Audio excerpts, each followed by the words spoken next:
Hi, third grade, and any friends who might be joining us. Today, we are actually going to start a chapter book. And as you can probably already see, that book is Wonder by RJ Palacio. And I'm not exactly sure if that's how you say her name, so sorry to her if I mispronounced it. But how this is going to work is, since it's a chapter book, I'm going to split it up into multiple videos instead of just doing one big long video, because that would, one, be really long, and two, be probably pretty boring listening to me that whole time. So what we're going to do, because Wonder actually has parts and not chapters, is I'm going to read a little bit at a time, because even the parts are pretty long for just one video. So if you have Wonder, I would go ahead and pause me and go grab it so you can read along with me. If you don't have Wonder, just sit back and relax and enjoy the book. So with the parts comes a quote and a picture. So this picture is actually the one that's on the cover, and this part is called August. And the first quote says, Doctors have come from distant cities just to see me, stand over my bed, disbelieving what they're seeing. They say I must be one of the wonders of God's own creation, and as far as they can see, they can offer no explanation. That was said by Natalie Merchant in Wonder. And so the second quote down here says, Fate smiled and destiny laughed as she came to my cradle. And that was also Natalie Merchant in Wonder. All right, so get cozy. We're going to start. Ordinary is the first little bit. I know I'm not an ordinary 10-year-old kid. I mean, sure, I do ordinary things. I eat ice cream, I ride my bike, I play ball, I have an Xbox. Stuff like that makes me ordinary, I guess. And I feel ordinary inside. But I know ordinary kids don't make other ordinary kids run away screaming in playgrounds. I know ordinary kids don't get stared at wherever they go. If I found a magic lamp and I could have one wish, I would wish that I had a normal face that no one ever noticed at all. I would wish that I could walk down the street without people seeing me and then doing that look away thing. Here's what I think. The only reason I'm not ordinary is that no one else sees me that way. But I'm kind of used to how I look by now. I know how to pretend I don't see the faces people make. We've all gotten pretty good at that sort of thing. Me, Mom and Dad, Via. Actually, I take that back. Via's not so good at it. She can get really annoyed when people do something rude. Like, for instance, one time in the playground, some older kids made some noises. I don't even know what the noises were exactly because I didn't hear them myself. But Via heard, and she just started yelling at the kids. That's the way she is. I'm not that way. Via doesn't see me as ordinary. She says she does, but if I were ordinary, she wouldn't feel like she needs to protect me as much. And Mom and Dad don't see me as ordinary either. They see me as extraordinary. I think the only person in the world who realizes how ordinary I am is me. My name is August, by the way. I won't describe what I look like. Whatever you're thinking, it's probably worse. Why I didn't go to school. Next week I start 5th grade. Since I've never been to a real school before, I'm pretty much totally and completely petrified. People think I haven't gone to school because of the way I look, but it's not that. It's because of all the surgeries I've had. 27 since I was born. The bigger ones happened before I was even 4 years old, so I don't remember those. But I've had 2 or 3 surgeries every year since then, some big, some small. And because I'm little for my age and I have some other medical mysteries that doctors never really figured out, I used to get sick a lot. That's why my parents decided it was better if I didn't go to school. I'm much stronger now, though. The last surgery I had was 8 months ago, and I probably won't have any more for another couple of years. Mom homeschools me. She used to be a children's book illustrator. She draws really great fairies and mermaids. Her boy stuff isn't so hot, though. She once tried to draw me a Darth Vader, but it ended up looking like some weird mushroom-shaped robot. I haven't seen her draw anything in a long time. I think she's too busy taking care of me and Via. I can't say I always wanted to go to school because that wouldn't be exactly true. What I wanted was to go to school, but only if I could be like every other kid going to school, have lots of friends and hang out after school and stuff like that. I have a few really good friends now. Christopher is my best friend, followed by Zachary and Alex. We've known each other since we were babies, and since they've always known me the way I am, they're used to me. When we were little, we used to have playdates all the time, but then Christopher moved to Bridgeport in Connecticut. That's more than an hour away from where I live in North River Heights, which is at the top tip of Manhattan. And Zachary and Alex started going to school. It's funny, even though Christopher is the one who moved far away, I still see him more than I see Zachary and Alex. They have all these new friends now. If we bump into each other on the street, they're still nice to me though. They always say hello. I have other friends too, but not as good as Christopher and Zach and Alex were. For instance, Zach and Alex always invited me to their birthday parties when we were little, but Joel and Iman and Gabe never did. Emma invited me once, but I haven't seen her in a long time. And of course, I always go to Christopher's birthday. Maybe I'm making too big of a deal about birthday parties. How I came to life. I like when Mom tells this story because it makes me laugh so much. It's not funny in the way a joke is funny, but when Mom tells it, Via and I just start cracking up. So when I was in my mom's stomach, no one had any idea I would come out looking the way I look. Mom had had Via 4 years before, and that had been such a walk in the park that there was no reason to run any special tests. About 2 months before I was born, the doctors realized there was something wrong with my face, but they didn't think it was going to be bad. They told Mom and Dad I had a cleft palate and some other stuff going on. They called it small anomalies. There were 2 nurses in the delivery room the night I was born. One was very nice and sweet, and the other one, Mom said, did not seem at all nice or sweet. She had very big arms, and here comes the funny part. She kept farting. Like she'd bring Mom some ice chips and then fart. She'd check Mom's blood pressure and fart. Mom says it was unbelievable because the nurse never even said, "Excuse me." Meanwhile, Mom's regular doctor wasn't on duty that night, so Mom got stuck with the cranky kid doctor she and Dad nicknamed Doogie after some old TV show or something. They didn't actually call him that to his face. But Mom says that even though everyone in the room was kind of grumpy, Dad kept making her laugh all night long. When I came out of Mom's stomach, she said the whole room got very quiet. Mom didn't even get a chance to look at me because the nice nurse immediately rushed me out of the room. Dad was in such a hurry to follow her that he dropped the video camera, which broke into a million pieces. And then Mom got very upset and tried to get out of bed to see where they were going, but the farting nurse put her big arms on Mom to keep her down in bed. They were practically fighting because Mom was hysterical and the farting nurse was yelling at her to stay calm, and then they both started screaming for the doctor, but guess what? He had fainted right on the floor. So when the farting nurse saw that he had fainted, she started pushing him with her foot to get him to wake up, yelling at him the whole time. "What kind of doctor are you? What kind of doctor are you? Get up! Get up!" And then all of a sudden, she let out the biggest, loudest, smelliest fart in the history of farts. Mom thinks it was actually the fart that finally woke the doctor up. Anyway, when Mom tells this story, she acts out all the parts, including the farting noises. And it's so funny. Mom says the farting nurse turned out to be a very nice woman. She stayed with Mom the whole time.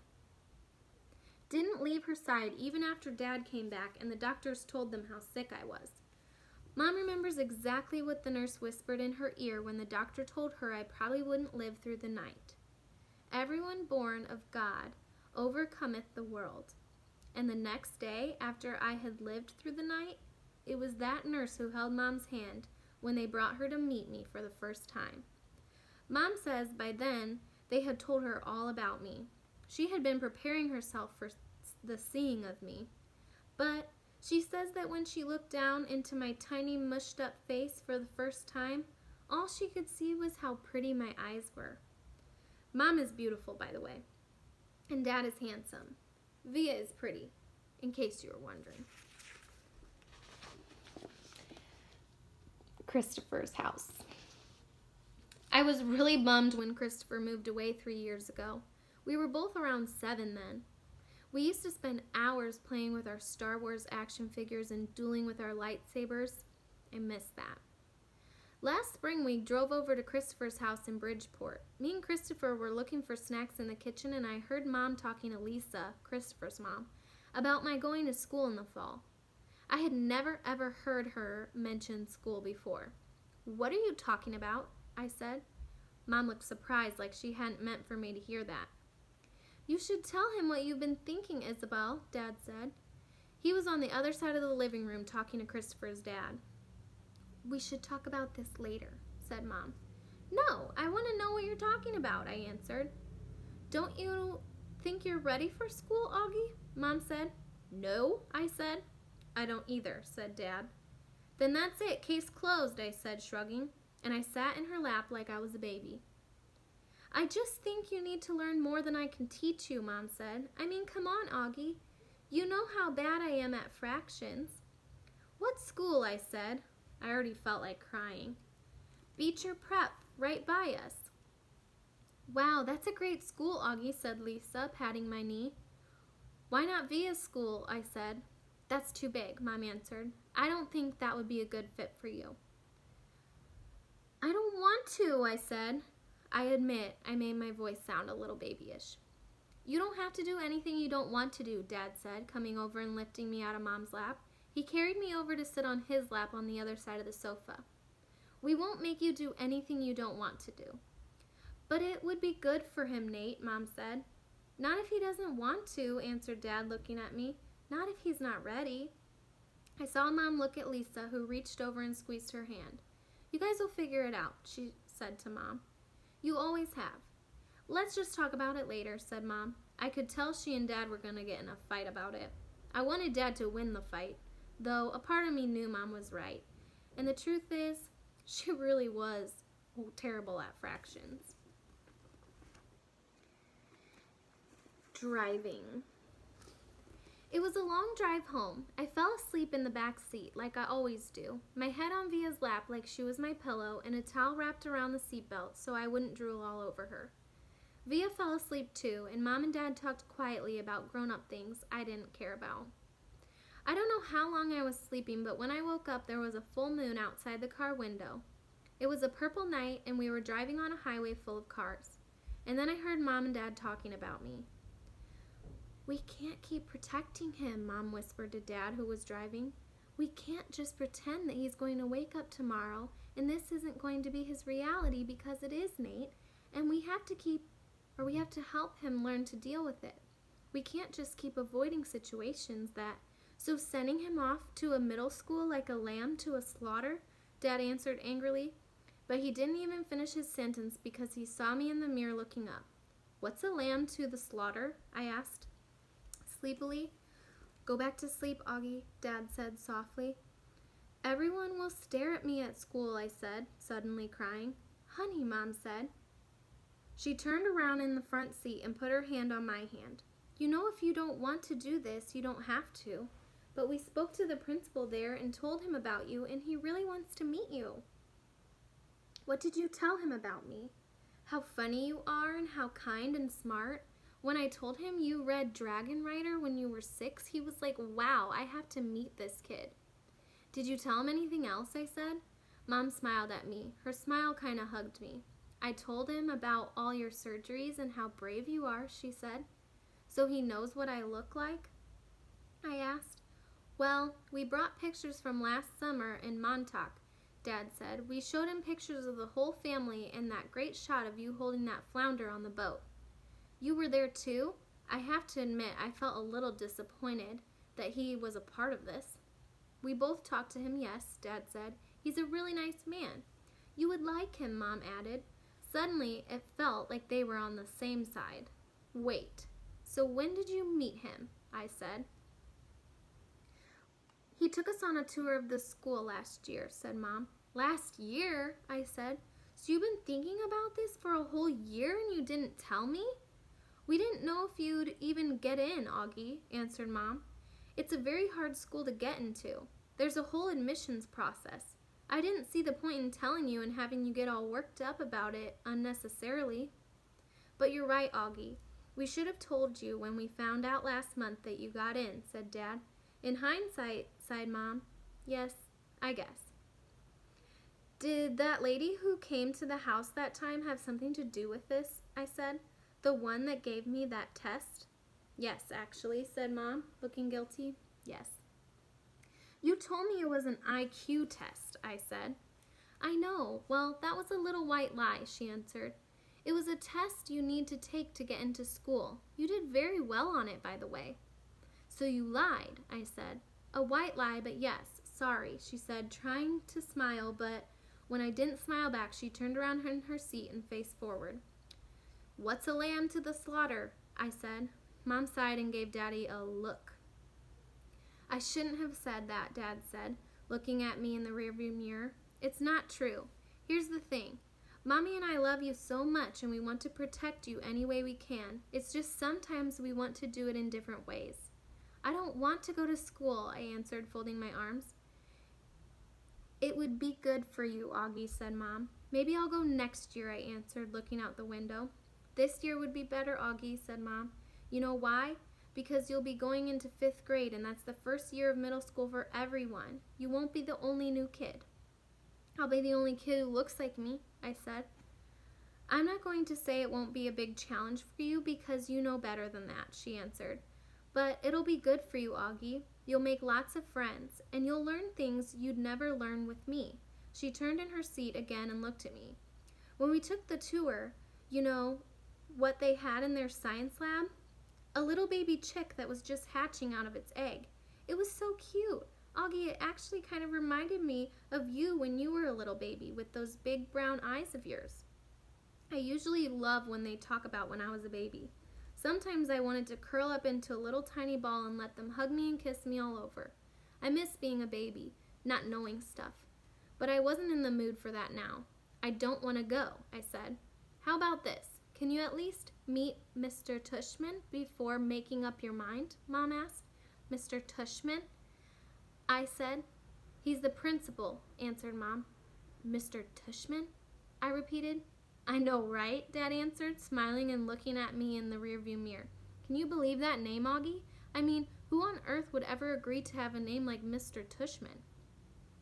I smiled even though I didn't want to let them see me smile. Dad was the one person in the world who could make me laugh no matter how much I didn't want to laugh. Dad always made everyone laugh. Augie, you know, you should go to that school just so you can hear his name said over the loudspeaker, Dad said excitedly. Can you imagine how funny that would be? Hello, hello, paging Mr. Tushman. He was using a fake high old lady voice. Hi, Mr. Tushman. I see you're running a little behind today. Did your car get rear-ended again?